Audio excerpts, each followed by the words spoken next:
ఒక్కసారి కొమ్మూరి గోల్డ్ కి కాల్ చేయండి. తాకట్లో ఉన్న మీ బంగారాన్ని విడిపించి మార్కెట్ ప్రైస్ కి వాళ్ళు కొనుక్కుని మిగతా డబ్బులు మీకు ఇచ్చేస్తారు. Hi, welcome to Manam TV. Manam TV అనేది మన కోసం. నేను మీ journalist Manoj. So KD the devil సినిమాలో ఒక సాంగ్ చాలా చర్చనీయాంశంగా మారింది. ఎక్కడ లేని అశ్లీలత్వం, ఎక్కడ లేని బూతులు మొత్తం ఆ పాటలో ఉన్నాయి. సో ఆ పాట పాడింది మంగ్లీ కావడం ఇంకా తెలుగు రాష్ట్రాల్లోని ప్రజలు, పర్టికులర్గా ఆవిడ ఫ్యాన్స్ జీర్ణించుకోలేని పరిస్థితి.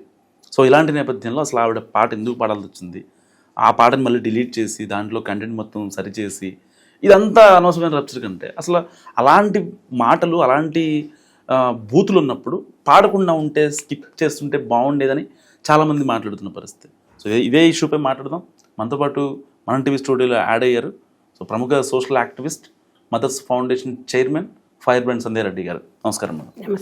మేడం, ఈ మంగ్లీ కాంట్రవర్సీ ఏంటి అసలు? అందరూ ఎవరు ఇష్టం వచ్చినట్టు వాళ్ళు మాట్లాడుతున్నారు. ఇష్టం అంటే మనము రెండు తెలుగు రాష్ట్రాల ముద్దు బిడ్డ. ఆవిడ పాడిన బూత్ పాట ఏమో పక్కన పెడితే ఈవిడ పచ్చి బూతులు పెడుతున్నారు. అంటే నేను అనేది ఏంటంటే, ఎందుకు అంటే మన ఇంట్లో బిడ్డలాగా భావించాం కాబట్టి మనకి బాధ. మనకి ఎవరేమైతే మనకేంది అనేది. జంగమ మన శివుని సాంగ్ పాడింది, నాకు అదే మైండ్ లో ఉంది.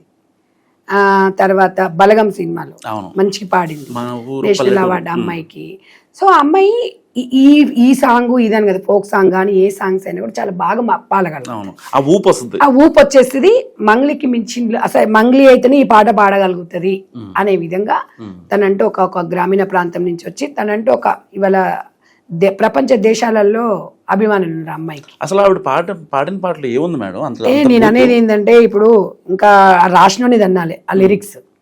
ఆ నిర్మాతలు, ప్రొడ్యూసరు, డైరెక్టరు, ఇప్పుడు అందరంటే ఏమంటారంటే, ఆమె సింగర్స్ అండి పాడాల్సి వస్తుంది, దానిదేముంది అంటారు. సింగర్స్ అయినా ఏదైనా ఎవరైనా ఏదో అదేదో దాంట్లో ఉంది. పైలో ఊటావో అందరు దాలో అనేది కొంచెం ఎబ్బెట్టుగా ఉంది. నాకు అది చెప్పడం నాకు కూడా ఇష్టం లేదు ఒక మహిళగా. నేను ఇక్కడ అనేది ఏంటంటే, మంగ్లీ ఒక సిస్టర్గా చెప్తున్నాను నేను. ఎందుకంటే కొన్నిటికి మంగ్లీ అంతవరకే పరిమితం కావాలనేది అభిమానులంగా చెప్పినాం అనమాట. అభిమానం కాబట్టి చెప్తాం, ఎవరేమైపోతే మాకెందుకు అనేది కాదు. ఎందుకు అని అంటే, అందరితో నాతో కూడా మంచి మాట్లాడుతుంది, సందెక్క అందరితో మంచిగా ఉంటుంది. అవి జీర్ణించుకోలేకపోయినావు. ఎందుకంటే కొన్ని శివరాత్రికి ఆమె సాంగ్ అక్కడ ఏమో అమ్మాయికి ఏం రెమినేషన్ కూడా ఏమి ఇవ్వరు. అక్కడ వెళ్ళి పాడడమే ఆమె అదృష్టంగా భావిస్తుంది. కానీ ఇయర్ విలువలు ఆమెని అంటే ప్రతి విషయంలో కొంచెం కాంట్రవర్సీ, కొన్ని సాంగ్స్ ఇట్లా పాడమని అంటే నాకు తెలిసి అమ్మాయి కూడా సారీ కూడా చెప్పినట్టుంది. అది గొప్పతనం. నేను అనేది ఏంటంటే, ఆ అమ్మాయికి హిందీ రాదని నేను అనుకోను. అమ్మాయికి హిందీ వచ్చి ఉంటుంది, అది దరిద్రంగా అనిపించింది. మళ్ళీ అదే సాంగ్ని చంద్రబోస్ గారు కొంచెం దాన్ని మార్చి కనిపించనట్టుగా పాడారు. కానీ హిందీలో దరిద్రంగా ఉంది. అది చెప్పడానికి నాకు ఇష్టం అనిపిస్తలేదు. కానీ అది దాని అర్థము, ఆ లిరిక్స్ వాడు రాసినోని వాడిని ఎట్లా అంటే, అసలు ఇలాంటిని ఆ రాసినోని అడగాలి. ఎవరు నువ్వు ఊహించుకొని రాసావురా? నువ్వు మీ అమ్మ నువ్వు ఊహించుకున్నావా, నీ చెల్లె నువ్వు ఊహించుకున్నావా, నీ అక్క నువ్వు ఊహించుకున్నావా అని అడగాలి. వాస్తవం అది. అంటే నేను అనేది ఏంటంటే, సమాజంలో మంచి చూడట్లేదండి అంటే నిన్ను అడిగాడా? మంచి చూడట్లేదు, ఈ చెడే తీసుకురా అని చెప్తున్నారా? అడగట్లేదు కదా ఎవడు. చెడైతేనే చూస్తున్నారు, చెడైతేనే అంటే సమాజానికి ఒక బ్రష్. మీరు వింటున్నారు కదా, ఎంత దరిద్రమైన సినిమాలంటే సినిమాల ఇప్పుడు రాము వెడ్స్ రాంబాయి మూవీలో సాంగ్ ఉంది. ఆ సాంగ్కి ఒక అవార్డు వచ్చి, కొన్ని సాంగ్స్ మీద కూడా సినిమాలు నడుస్తాయి. సాంగ్సే చిన్న చిన్న పిల్లలు ఈ సాంగ్ ఏమని పట్టుకోవాలి, ఏమూట, ఏంది పోయాలి, ఏంది అసలు తెలుగులో అది తీయాలి పొయ్యాలి ఏంటది? మనం ఎక్కడున్నాం సమాజంలో? ఎక్కడ అడవులలో బతుకుతున్నామా? మనము ఒక ఆడదాని శరీరాన్ని ఒక అంగడి వస్తువుగా రాసిండు అంటే డెఫినెట్గా వాడు ఒక టెర్రరిస్ట్ కన్నా దారుణం. ఇవన్నీ మనం ఎందుకు అడగలేమా? ఇప్పుడు మనము ఇప్పుడు ప్రతి మహిళలు మరి ఇవాళ మహిళా సంఘాలు ఎక్కడ వేరు? మహిళా సంఘాలు ఎందుకు అడగట్లేదు? ప్రతి ఒక్కరు మనం ప్రశ్నించాలి. ప్రశ్నించకపోతే ఎట్లా? మనం అన్నది ఫస్ట్ నుంచి ఉక్కుపాదం మోపాలంటే సినీ ఇండస్ట్రీ, నిర్మాత, దర్శకులు, డైరెక్టర్స్, ప్రొడ్యూసర్స్ వీళ్ళందరూ ఉంటారు కదా. డెఫినెట్గా చెత్తను మొత్తం తీసుకొస్తున్నారు. ఎక్కడో జరుగుతుంది, అది తీసుకొచ్చేసి ఒక్కడు కాదు 10 మందికి చూపిస్తున్నారు. మరి అది కరెక్టేనా? నేరం కాదు అది. నేను అనేది ఏంటంటే, యాదృచ్ఛికంగా జరగడం వేరు, వాంటెడ్లీ జరగడం వేరు. నేనేమంటున్నాను, కొంతమంది ఏమంటాడు, ఫ్యామిలీ మూవీ కాదండి. ఫ్యామిలీ మూవీ కానప్పుడు ఎందుకు? ఎందుకు మీరా సరే ఒకప్పుడు అంటే షకీలా సినిమాలు పెద్దలకు మాత్రమే వచ్చేటి, ఎప్పుడప్పుడు సోషల్ మీడియా ఎప్పుడో 30 years బ్యాక్. అప్పుడు ఏంటంటే వాస్తవానికి కూడా అప్పుడు ఇంత పబ్లిసిటీ, ఒక వైవాహిక జీవితం దాని గురించి అనేది పెద్దగా అవగాహన లేని కాబట్టి అది ఒక మగవాళ్ళకి మాత్రం ఏదో ఆడల్స్ అదే సమ్ ఉండే. కానీ ఇప్పుడు అట్లా కాదు కదా, కడుపులోనే కామం పెంచుకొని వస్తారు పిల్లలు. వాస్తవం కదా చెప్పండి. అలా అలా ఇప్పుడు వాడికి పుట్టంగానే మన సెల్ ఫోన్ ఇవ్వాలి, అది ఇస్తేనే వాడు చూస్తున్నాడు. వాడు 4 నెలలకు 3 నెలలకు వాడు సిర్లాక్ తినాలన్నా కూడా ఫోనే. ఇలా స్క్రోల్ చేసినామంటే టోటల్ మొత్తం నీకు సోషల్ మీడియానే ఉండే. ఇంకా నీకు ఇంకా యూ మూవీ ఎందుకు, ఏ మూవీ ఎందుకు, ఆ మూవీలు ఎందుకు, ఇంక ఇవెందుకు, మాస్ మసాలా ఎందుకు. ఇవాళ మంగ్లీకి నేను ఒకటే చెప్తున్నాను, ఇవాళ కొన్నిటి వరకు పరిమితం కావాలి అనుకున్నప్పుడు కొంత డబ్బు కోసం ఏదైనా చేస్తారు అంటే నేను ఒప్పుకోను. ఎందుకంటే మంగ్లీ ఒక మన తెలుగు బిడ్డ, ఒక ఆడపడుచుగా నేను సలహా ఇస్తున్నా. కొన్ని సమయంలో డబ్బు కూడా పనికిరాదు తల్లి. ఎందుకు అంటే నువ్వు చాలా గొప్పదానివి, చాలా ఫ్యూచర్ ఉంది కాబట్టి ఇలాంటివి వచ్చినప్పుడు కొంచెం నువ్వు జాగ్రత్తగా ఉండి నువ్వు ముందుకెళ్తే నీ వాయిస్ చాలా అవసరం, సమాజానికి అవసరం. చాలా అంటే చాలా గాడ్ గిఫ్ట్ నీకు దేవుడు ఇచ్చాడు. ఆ శివుని పాటని ఊహించుకున్నాను, ఈ పాట విన్న తర్వాత నీ మీద నాకు అసలు అభిప్రాయం కొంచెం మార్చుకున్నా నేను. కానీ సరే తప్పనేది జరుగుతూ ఉంటది, ఇలాంటి పునరావృతంగా. కానీ ఆవిడ శివయ్య పాటలు పాడటం వల్లే కదా అంటే ఈ నెటిజన్లు అందరూ అంత బూతులు తిట్టేది. ఒకటి నేను అదే అంటున్నాను, ఆమె పాడడం వల్ల రాసినోడు ఎక్కడ ఉన్నాడో వాడేం చేసిండో కానీ ఆ సాంగ్ కు ఆమెనే కనిపించింది మంగ్లీ. వాస్తవానికి ఇక్కడ ఎంతో మంది పాత్ర సూత్రధారులు ఉన్నారు, ఇలా వాళ్ళని వదిలిపెట్టారు. ఎందుకు ఈ అమ్మాయిని అన్నారంటే మన తెలుగు బిడ్డ కాబట్టి. ఇక్కడ ఈ శివయ్య పాటలో కనిపించింది, జనాలు తీసుకున్నారు. ఇక్కడ ఏమో అయినా జనాలు తీసుకున్నారు. అంటే జనాలు ఎట్లుంటదంటే నేను అదే చెప్పిన, ఇవాళ మంగ్లీ ఒక్కడే కాదు మారడం, జనాలు కూడా మారాలి. ఏమంటారు జనాలు, అది పెట్టంగానే 100 million ఎంతనో 50 millionలో ఎంతనో పోయింది, నువ్వు అదే మళ్ళీ మంచిది పెట్టు పోదు అంటే మరి ఇప్పుడు జనాల తప్పు కూడా ఉంది కదా, మరి జనాలను కూడా మనం కూడా మారాలి కదా. నేను అనేది ఏంటంటే ఏ ఒక్కరు మారాల్సింది కాదు, ఒక రకంగా అర్థం పద్ధతి అనేది సాహిత్యానికి జనాలు కూడా బాగా అట్రాక్ట్ అవుతున్నారు. నేను అనేది ఏంటంటే మనం ఇలాగే చేసుకుంటూ పోయినాం అనుకో, మళ్ళీ చూస్తారు అన్ని చేస్తారు, మళ్ళీ అది చెడు వచ్చినప్పుడు మాత్రం అందరం ఒకటే అవుతారు సమాజం. మనం గతంలో చూసాం వస్త్రధారణ విషయంలో దేశవ్యాప్తంగా సంచలనం అనమాట. అబ్బా ఇంత ఉన్నా కూడా మళ్ళీ అందరూ ఒకే తాటి మీదకి వచ్చి ఒక కట్టుబాట్లను సాంప్రదాయాలను గౌరవించారు. కాబట్టి ఆడియన్స్ అనేది వాస్తవం, అది వాళ్ళ చాయిస్ మనం తీసుకోవాలి. చాలా మంది ఫైర్ అవుతున్నారు కాబట్టి నేను ఒకటి అనేది ఏంటంటే మనోజ్ గారు, ఒక బాలసుబ్రహ్మణ్యం గారు, ఎస్పి శైలజ గారు ఒక సాంగ్ పాడాలి, ఏదో రొమాంటిక్ సాంగ్ పాడాలనుకున్నప్పుడు శైలజ గారు పాడనంటే బాలసుబ్రహ్మణ్యం గారిని పిలిచి మనం ఎందుకంటే మన సింగర్స్ మనం పాడాలంటే నేను పాడను అన్నయ్య అంటే, నీకు అంత ఇబ్బందికరంగా ఉంటే నువ్వు పాడిన తర్వాత నేను పాడతాను అన్నప్పుడు వాళ్ళిద్దరు సపరేట్ ఉండి పాడారు ఆ సాంగ్. అంటే నేను అనేది ఏంటంటే అట్లా కొన్ని మోరల్స్ ఉండాలి అంట. నేను డబ్బు వస్తుంది కదా అని అంటే వాస్తవంగా సింగర్స్ పాడేటోళ్ళు ఉన్నారు. ఇంకో విషయం, ఇంత మాట్లాడేటప్పుడు సంధ్యా రెడ్డి నీకు ఇల్లే కనిపిస్తురా అంటావా, ఉలుక్కుమంటావా, ఇంకున్నాయి గుండుసు ఇంతకన్నా దరిద్రమైన పాటలు ఉన్నాయి, నేను కాదంటలేదు. మరి అప్పుడు పోయినావమ్మా అంటారు మళ్ళా.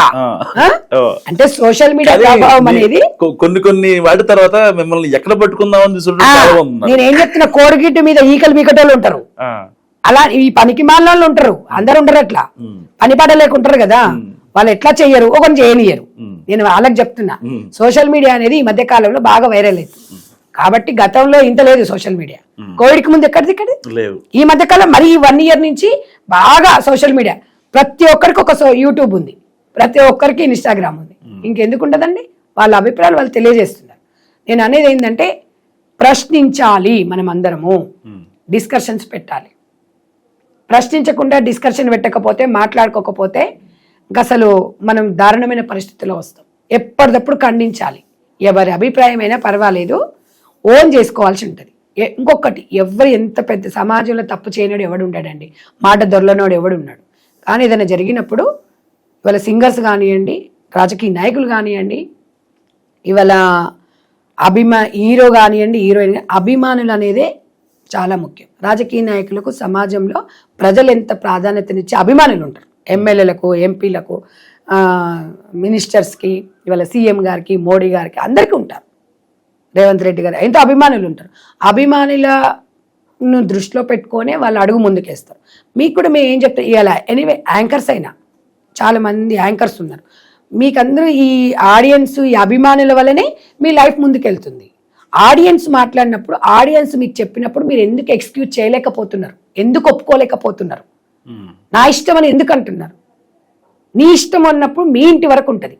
పబ్లిక్ ఫిగర్స్ మీరంటే మా గుండెలలో పెట్టుకుంటాం అభిమానం, మిమ్మల్ని అభిమానిస్తున్నాం కాబట్టి మా అభిమానికి ఏం కాకూడదు. మా అభిమాని ఇలా అయ్యింది అంటే మా ఇంట్లో ఒక మెంబర్ అయ్యింది అని మెంబర్కి ఏదో జరిగింది అనే విధంగా ఫీల్ అవుతున్నారు. ఆ ఫీలింగ్ మీరు అర్థం చేసుకోకుండా ప్రశ్నిస్తే కేసులు పెడుతున్నారు. అది కరెక్ట్ కాదు. ఓకే మీ అభిమానం ఇంత అభిమానిస్తున్నారు, మీరు చెప్పింది నేను ఓకే అంటే ఇక్కడ ఉంటారండి, మిమ్మల్ని తీసుకొచ్చి మేము ఇక్కడ పెట్టుకుంటాం. అది ఆలోచించండి. అది ఆలోచించకుండా ప్రశ్నించిన వాళ్ళని కేసులు పెట్టేసి మా ఇష్టం అండి మాదండి అనేది మీ అవివేకం. దానికి మేమేం చేయలేం. ఇవాళ నేను అదే చెప్తున్నాను. మంగ్లీ సిస్టర్ కూడా ఆ అమ్మాయి విన్నది, చెప్పింది. I'm very happy. ఎందుకు అంటే చాలా గ్రేటు. అంటే అభిమానుల మీద ఆ అమ్మాయికి ఒక బాధ్యత ఉన్నట్టే కదా. సామాజిక బాధ్యత అనేది అందరికి ఉండాలండి. ఇవాళ ఒకరికి అని కాదు. నేను అప్రిషియేట్ చేస్తున్నా. తెలిసి తెలియక పాడతాము, ఏదో చెప్తాము, కొన్ని రకాలుగా. నేను అనేది ఏంటంటే ఇవాళ మంచి మంచి ఫిలిమ్స్ తీయండి, మంచి మంచి సింగర్స్. ఇవాళ గద్దర్ అవార్డ్స్ ఉన్నాయి. తెలంగాణ వాళ్ళకి ఎంతమందికి ఇస్తున్నారు, ఎక్కడెక్కడ వాళ్ళకి ఇస్తున్నారు. ఇంత మంచికి సినీ ఇండస్ట్రీని ఎంతో ప్రోత్సహిస్తుంది గవర్నమెంట్. మీరు ఒక సినిమాకి డబ్బులు ఎక్కువ అవుతున్నాయి అంటే టికెట్ రేట్లు కూడా పెంచుతున్నారు. ఇంత వనరులు ఉన్నప్పుడు సమాజానికి మంచి మూవీ ఏం పుట్టింది మీకు? డైరెక్ట్ నిర్మాతలు. మీరు ఒక్కటే ఆలోచించుకోండి. డబ్బుల కోసం ఆడదాని అవయవాలు కాదు. ఆడదాని అవయవాలు అంటే మీ అమ్మకి అదే ఉంటుంది, మీ భార్యకి అదే ఉంటుంది, నీ పుట్టిన కూతురు కూడా ఆడదే. ఇవన్నీ గుర్తుపెట్టుకొని మనం ప్రొడ్యూసర్స్ రాసేటప్పుడు, డైరెక్టర్లు రాసేటప్పుడు ఇవన్నీ కూడా మీరు ఆలోచించాలి. ఆలోచించకుండా మొత్తం మేము బిజినెస్ ఆడదాన్ని ముందలు పెట్టేసుకొని మేము డబ్బులు సంపాదించుకుంటామంటే అది మీరు అంటే లైఫ్ టైం ఉండదు ఇది. కాబట్టి దయచేసి సమాజంలో చెడు చేయకపోయినా పర్లేదు, మంచి చేయకపోయినా పర్లేదు, చెడు చేయకండి. మీరు ఎందుకు అడుగుతున్నారు ఏమన్నా సమాజం వచ్చి మీరు ఇది తీయండి, ఇది చూపించండి అని? చిన్న చిన్న పిల్లలతోని యాక్టింగ్లో బూతులు. నేను అనేది ఏంటంటే బోల్డ్ వేరు, బూత్ వేరు. ఈ దీంట్లో బూత్ కన్నా బోల్డ్ కన్నా బూత్ ఎక్కువ ఉంది ఈ సాంగ్ లో. అది అర్థం చేసుకుంటే అది చాలా మంది అడుగుతుంది ఏంటండి ఆ సాంగ్ అని అడుగుతున్నారు. అంటే మన దగ్గర సెకండ్ లాంగ్వేజ్ హిందీ కాబట్టి హిందీ సినిమాలు చాలా మంది ఇష్టపడతారు. అది ఎంత దరిద్రంగా ఉంది తెలుసా? నేను ఒక లైవ్ లో చూసాను. అది దాని గురించి 2-3 సార్లు విన్న తర్వాత అసలు ఆడదానిగా నేనే సిగ్గుపడ్డాను. ఇప్పుడు అందరూ అనేది ఏంటంటే ప్రతి ఒక్క కానీ ఇండస్ట్రీ వాళ్ళు ఎవరు స్పందించారు. మనం స్పందించిండ్రు అనుకో ఆఫర్స్ రావు కదా వాళ్ళకు. మళ్ళీ ఏమని అంటే ఇది వచ్చిందమ్మా ఈవిడ గారే వస్తారండి అంటారు. మేమేమంటున్నాం అండి, ఎవడైనా రండి, స్పందించండి. టీవీలోనే కాదు, సోషల్ మీడియా మీకున్న ఒక వీడియో ఉన్న ఫేస్బుక్ లో పెట్టండి, వైరల్ అవుతుంది. మీ అభిప్రాయం తెలియజేయండి. కానీ వచ్చి మాట్లాడే వాళ్ళని మీరు బ్యాడ్ కామెంట్లు పెట్టేసి మనం ఏదో చెప్తున్నామని కదా. నా అభిప్రాయం నాకు నచ్చింది, నేను ఇది చెప్తున్నానండి, మీరు కూడా చెప్పండి. మనం అందరం కలిసి ఒక ప్రపంచానికి ఒక మంచి ఇద్దాము. ఎందుకంటే ఇవాళ ఇక్కడికి వచ్చి మేము మాట్లాడుతున్నామంటే నా కుటుంబం కోసము, మా కోసం కాదు, మన పిల్లల కోసం, రాబోయే తరాల కోసం మనలాంటి వాళ్ళని స్పందించాలి. సామాజిక బాధ్యత అనేది ప్రతి ఒక్క పౌరునికి ఉండాలి, ప్రతి ఒక్క వ్యక్తికి ఉండాలి. ఇవాళ ఒక్కరితో జరిగేది కాదు. డిజిటల్ మీడియా అనేది ద మోస్ట్ ఇంపార్టెంట్ అయిపోయింది, జీవితంలో ఒక భాగం అయిపోయింది డిజిటల్ మీడియా. కాబట్టి ఈ డిజిటల్ మీడియా ద్వారా మంచినే సమాజానికి ఇద్దాము. ఒకవేళ చెడు ఎవరైనా తీస్తున్నారు అంటే ఇమ్మీడియట్గా స్పందిద్దాము, చర్చించుకుందాము, దాన్ని స్టాప్ చేద్దాం. ఈరోజు మన చర్చల వల్లనే, డిస్కషన్స్ వల్లనే యూట్యూబ్ నుంచి ఆ సాంగ్ తీయడం జరిగింది. సినిమాలో కూడా పెట్టరు. ఇంకా ఇది మన విజయమే అని చెప్పొచ్చు. మీరు అంటున్నారు కదా మీరు వచ్చి మాట్లాడినంత మాత్రాన ఆగిపోతుందా అండి అంటే డెఫినెట్గా మనలాంటి వాళ్ళు మనం ప్రశ్నిస్తేనే ఇవాళ సెంట్రల్ బోర్డు కానివ్వండి, సెన్సార్ బోర్డు సెంట్రల్ వరకు కూడా వెళ్ళింది. ఆలోచిస్తారు. పార్లమెంట్ లో కూడా చర్చ జరిగింది. నేను అనేది ఏంటంటే ఇది చర్చ అనేది చాలా ముఖ్యం. ఇవాళ మీరు మనం టీవీ ప్రతి విషయంలో చర్చిస్తారు. చర్చ చేయడం అనేది చాలా గొప్పతనం. ఇది ఒక ప్రశ్నించకపోతే రాజ్యం వాడిదే అయిపోతుంది కదా. అంటే కాబట్టి దాంట్లో ఏదేమున్నా మంచి ఉంటే మంచి చెప్తాం, చెడు ఉంటే చెడు చెప్తాం. సరే అట్లా అని చెప్పేసి మనం మాట్లాడింది అందరికీ నచ్చాలని కూడా మనం ఏం చెప్పాం. మన అభిప్రాయం మనం చెప్తాం. మెజారిటీ పీపుల్ 80% ఉంటారు, 10% 20% గురించి ఎప్పుడు మనం పట్టించుకోకూడదు. అప్పుడే చెప్పినా ఇప్పుడు చెప్తున్నా. కాబట్టి అనుభవం అనేది గొప్పదండి. మేము 100 మందిలో తిరుగుతుంటాం, సోషల్ సర్వీస్ చేస్తుంటాం. కాబట్టి వాళ్ళ అభిప్రాయాలు ఎట్లా ఉంటుంది ఏంది అనేది ఒక అనుభవపూర్వకంగా చెప్తాను తప్ప మన మీద ఫేమస్ కావడం కాదు. ఎవరికి ఎవడు ఫేమస్ కాదండి, ఎవరింటికి వాళ్ళే సెలబ్రిటీస్. కానీ ఇట్లాంటివి ఉన్నప్పుడు మనం ప్రతి ఒక్కరం కూడా ఆలోచించుకోవాలి, అభిమానించాలి. తప్పు ఒప్పులు అనేది సాధ్యమే ఉంటుంది. కానీ ఇక ప్రతి ఒక్కరు మనం కేసులు పెట్టుకుంటా, ప్రతి ఒక్కరిని కేసులు పెట్టుకుంటూ వెళ్ళాం అనుకోండి, సమాజంలో అది ఇంకా మనగడ అనేది ఉండదండి. మనం అందరం కూడా బాధ్యతగా ముందుకెళ్ళాలి. మంగ్లీ సిస్టర్ కూడా చెప్తున్నాం, ఇంకొకసారి ఇట్లాంటి రిపీట్ కాకుండా. ఎందుకంటే కొన్ని దేవాలయాలలో కూడా కొంతమంది సాంగ్స్ చేసి ఎప్పటికప్పుడు వైరల్ అవుతుంటాయి వీడియోస్. ఎందుకంటే దేవాలయం దగ్గర కొన్ని దేవునిగానే పూజించాలండి. మనం దేవుని గుళ్ళోకి పోయేసి మేము ఇలా చేస్తాం అలా చేస్తాం ఆచారాలు ఒప్పుకోవు. కొన్ని ఆచారాలు, కొన్ని నియమాలు, కొన్ని ధర్మాలు మనం పాటిస్తేనే భావితరాలకు ఇస్తాం. ఇంకేం లేదండి, మొత్తం తూర్పేద్దాం, ఇది కాదండి, మొత్తం ఇప్పుడు వచ్చేసింది, మొత్తం సమాజం ఇది అయిపోతుంది అని అన్నాం అనుకోండి, అది మనం చాలా తప్పు చేసిన వాళ్ళం అవుతున్నామండి. కాబట్టి సమాజంలో ఏది ఉన్నా కూడా ప్రశ్నించే వాళ్ళు ముందుకు రావాలి, సహకరించాలి. ఎవరైనా కూడా ప్రతి విషయంలో, ఇది ఒకటేనే కాదు, ఇక నుంచి ఏ సినిమాలు వచ్చినా, చెత్త సినిమాలు ఏదైనా వస్తే ఖండిద్దాము. డైరెక్టర్, ప్రొడ్యూసర్ని వార్నింగ్ ఇవ్వాలి. ఒకసారి 2 సార్లు, 3వ సారి చెప్పినట్టు తప్పకుండా కేసు బుక్ చేయాల్సిందే. మొన్న మంగ్లీ గారి విషయంలో ఏదో బ్యాడ్ కామెంట్స్ పెట్టిందని చెప్పేసి వాడి మీద కేసు బుక్ అయింది. మరి ఇవాళ మళ్ళీ ఇలా పాడిందని చెప్పేసి ఆమె మీద కేసు పెట్టడం జరిగింది. మంగ్లీ గారి మీద బ్యాడ్ కామెంట్ కాదు, మంగ్లీ కాదు, ఎవరి మీద పెట్టినా కూడా బ్యాడ్ కామెంట్స్ 100% మనము ఖండించాలి. అవునా కదా చెప్పండి. సో నేను అనేది ఏంటంటే సమాజంలో బాధ్యతగా ఉండాలి. ప్రతి ఒక్కరు సమాజంలో బాధ్యతగా ఉంటేనే నడుస్తుంది. ఇవాళ మీ ఒక్కరి వల్ల మా ఒక్కరి వల్లనే కాదు, అందరూ మారాలి, చూసే విధానం మారాలి. చిన్న చిన్న పిల్లలతోని బూత్ సాంగ్స్ వేయించేసి బూత్గా ఉండేసి అది ఏంటి అనేది అర్థమయ్యేలా, అందుకే ఇలాంటి అనర్థాలు జరుగుతున్నాయి. ఇలాంటి కరోనా ఇలాంటివి ఎందుకు వస్తున్నాయి? ఈ అనర్థాలు జరగడం వల్లనే. ఇవాళ 10వ తరగతి 6వ క్లాస్ 7వ క్లాస్ 8వ క్లాస్ బాయ్ ఫ్రెండ్ ఉండా నీకు? లేడు అంటే లేడా ఆశ్చర్యం అన్నట్టు. గర్ల్ ఫ్రెండ్ లేదారా నీకు? అదేంటి అలా అంటే ఏ స్థాయిలో ఉన్నామండి? ఏ స్థాయిలో ఉన్నాం మనం ఆలోచించుకోండి. ఈ అడ్డమైన సినిమాల వల్లనే కొన్ని సినిమాలు వస్తున్నాయి. ఎంత దరిద్రం తెలుసా? అసలు మైనార్టీ తిరక ముందుకే 10th క్లాస్ ఇచ్చే ప్రేమలట. ఆ మధ్యలో ఏదో వచ్చింది ఒకటి మూవీ. అంటే అది నిజంగా కూడా నిజంగా సమాజంలో మరి డిజిటల్ మీడియాకి సెన్సార్ బోర్డు ఉండదు అంటారు, కానీ 100% డిజిటల్ మీడియాకే కావాలి. లేదని చెప్పేసి వెబ్ సిరీస్, షార్ట్ ఫిలిమ్స్ తీయడం వల్ల ఇది ఎక్కువ శాతము సినిమా థియేటర్లకు పోతలేరు, షార్ట్ ఫిలిమ్స్ దాంట్లోనే చూస్తున్నారు. ఈ బోల్డ్ ఇవన్నీ వచ్చేటి మొత్తం అందులోనే వస్తున్నాయి. దానివల్ల ఏమైంది, ఫోను చేతిలోనే ఉంటుంది. అప్పుడేమో థియేటర్కి వెళ్ళి చూసేటోళ్ళు. దీనివల్లనే కదా. కాబట్టి సెన్సార్ బోర్డు అనేది దీన్ని కూడా 100% డిజిటల్ మీడియాని కూడా కట్టడి చేయాలి. చేయలేదనుకోండి మాకు సంబంధం లేదని తప్పించుకోవడం కాదు. 100% చంద్రబాబు గారు పెట్టారు, మొన్న మీటింగ్ పెట్టారు. 16 years వరకు అనుకుంటా సోషల్ మీడియా అలో లేదు, ఫోన్స్ అలో లేవు అని మన దగ్గర కూడా రావాలి. డెఫినెట్గా మనం ఏదో ఒకటి ప్రత్యామ్నాయం చేయకపోతే మాత్రం మన రాష్ట్రం కానీ మన దేశం కానీ డెఫినెట్గా ప్రమాదంలో పడుతుంది. అది అవునా కదా చెప్పండి. మనం ఇప్పుడు మనం అన్ని వచ్చిన తర్వాత అయితే ఇంకా అసలు ఏం జరుగుతుందో తెలుస్తలేదు. చచ్చిపోయినోడు బతుకొస్తుండు, బతుకొనోడు పక్కన వచ్చి పాటలు పాడుతుండు. అది నిజమా? నినమన్న ఒక అమ్మాయి భార్యాభర్తల విషయంలో వైష్ణవి దాంట్లో అదే చూసాం కదా. అసలు వాళ్ళు ఏమనుకున్నారంటే ఇదంతా ఏదో కంటెంట్ ఫేక్, ఏదో ఫ్రాంక్ వీడియో అనుకున్నారు. అది రీల్ పోయి నిజమైపోయింది. నేను అనేది ఏంటంటే ఇలాంటి తరుణంలో మనం అందరం జాగ్రత్తగా ఉండాలి అనేది నేను చెప్తున్నాను. కాబట్టి మంగ్లీ గారు కానీ ఎవరైనా కానివ్వండి, కొంచెం మీ అభిమానులంగా మేము మీ మీద ప్రేమతో చెప్తున్నాం, కానీ అది చెప్పడం వరకే మాది. ఇంకా అదర్వైజ్ మీరు ఏం చేస్తారో ఏంది అనేది మేము జడ్జ్ చేయట్లేదు. బట్ ఏది ఉన్నా మనం సమాజంలో మిమ్మల్ని అభిమానిస్తున్నప్పుడు అభిమానులను కూడా మీరు ప్రేమించాల్సిన అవసరం ఉంది.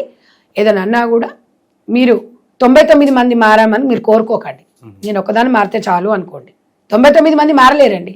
ఒకరు మారితే అనుకో వాళ్ళ దారిలో వద్దాం. ఒకవేళ తప్పు జరిగితే తప్పు జరిగిందండి అని చెప్పుకుందాం. కానీ దాన్ని రాద్ధాంతం చేసి సమాజం మీద ఒక 5% 10% పీపుల్ గురించి మీరు ఆలోచించొద్దు. మెజారిటీ పీపుల్ గురించి ఆలోచించండి, మంచి నిర్ణయాలు తీసుకోమని చెప్పేసి నేను ఒక సమాజంలో ఒక బాధ్యత గల వ్యక్తిగా నేను చెప్తున్నాను. Thank you madam. సో ఇది సంధ్య రెడ్డి గారి అనాలిసిస్. మీరేమనుకుంటున్నారో మస్ట్గా కామెంట్ చేయండి. చూస్తూనే ఉండండి మనం టీవీ.